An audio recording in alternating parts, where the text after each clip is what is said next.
Hey guys, welcome back to the channel Banking Rahi. So it was day 28 of the IBPS PO mains preparation and मैंने गाइडली का live mock दिया था जो अभी आज कल से था, लाइव मॉक था शायद। अभी इसका रिज़ल्ट आया तो मैं आपको स्कोर शेयर कर रही हूँ। तो आई गॉट हेयर 46.5 मार्क्स, बहुत ही कम, क्योंकि मैंने अटेम्प्ट किए थे 68 अराउंड, मैंने क्वेश्चंस 69 क्वेश्चंस अराउंड अटेम्प्ट किए थे, जिसमें से कुछ 2 मार्क्स के भी थे। सो ओवरऑल मेरे बहुत ही कम मार्क्स आए हैं, बहुत ही कम मार्क्स आए हैं सच में। एटलीस्ट मैं 50 प्लस 60 तक तो मैं एक्सपेक्ट कर रही थी, मतलब 55 तक तो आ जाते, मगर बहुत ज़्यादा रॉन्ग हो गए। इंग्लिश में, जीए में काफ़ी ज़्यादा रॉन्ग हुए हैं। रीजनिंग में मैंने 18 क्वेश्चंस अटैम्प्ट किए थे, जिसमें से मेरे 16 क्वेश्चंस करेक्ट हुए हैं, 2 इनकरेक्ट हुए हैं। तो 2 में से एक एज़ यूजुअल क्रिटिकल रीजनिंग का गलत हुआ है, और एक और सिलॉक्स जो था ना, ये फ़िलिप्स वाला था, ये क्वेश्चन मैं आपको बता रही हूँ। इसमें ना ये बी सी जो दिया हुआ था फ़िलिप्स में, ये सी पहले था, बी बाद में था। तो मुझे इसमें थोड़ी कन्फ्यूजन हो रही थी कि मतलब जो ऑप्शंस में कि बी वाला, जैसे बाकी सारे क्वेश्चंस में तो बी की जगह ए बी सी ऐसे लाइन से थे, इसमें बी सी थोड़ा ऊपर नीचे था, तो मुझे थोड़ा गड़बड़, उसकी वजह से ये वाला शायद रॉन्ग हो गया हो। और एक क्रिटिकल रीजनिंग का हुआ है, इंट्रेंस वाला। देन तो ऐसे मेरे 16 क्वेश्चन के सारे 1 मार्क के ही किए थे, मैंने एक भी 2 मार्क का किया ही नहीं था इसमें। देन फिर जीए में मैंने 20 क्वेश्चंस अटैम्प्ट किए थे, जिसमें से मेरे 11 करेक्ट हुए, 9 रॉन्ग हो गए, और मेरा स्कोर बना है 8.25। नेगेटिव बहुत ज़्यादा हो गया है, बट पता नहीं, उस समझ में जब देते हैं ना मॉक, तो ऐसा लगता है कि एग्ज़ाम में भी कि बस लगा दें कि ये भी लग रहा है, ये भी लग रहा है, तो मैंने बस कर दिया था। ऐसा बिल्कुल एग्ज़ाम में ना, मैं बहुत ट्राई करूँगी कि एक्यूरेसी से ही करूँ, और आप लोग भी यही ट्राई करना कि एक्यूरेसी से करो जो भी करो।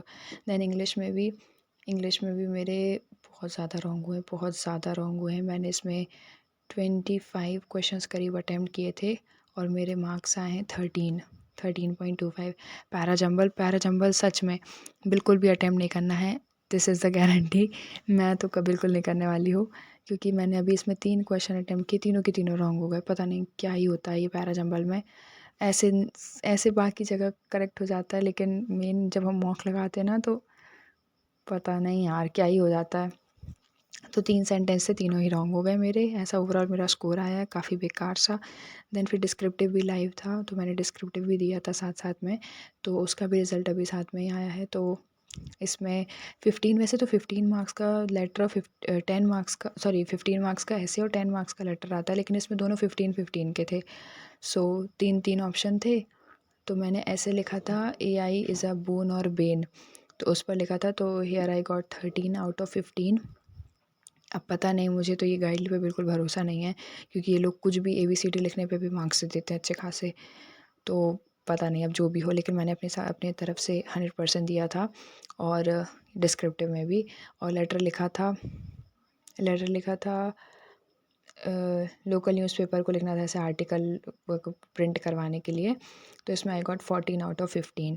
तो अगर हम ऐसे ओवरऑल दोनों चीज़ों को मिलाकर देखें तो सही हो रहा है, लेकिन इतना 15-15 मार्क्स का, 30 मार्क्स का तो डिस्क्रिप्टिव है भी नहीं।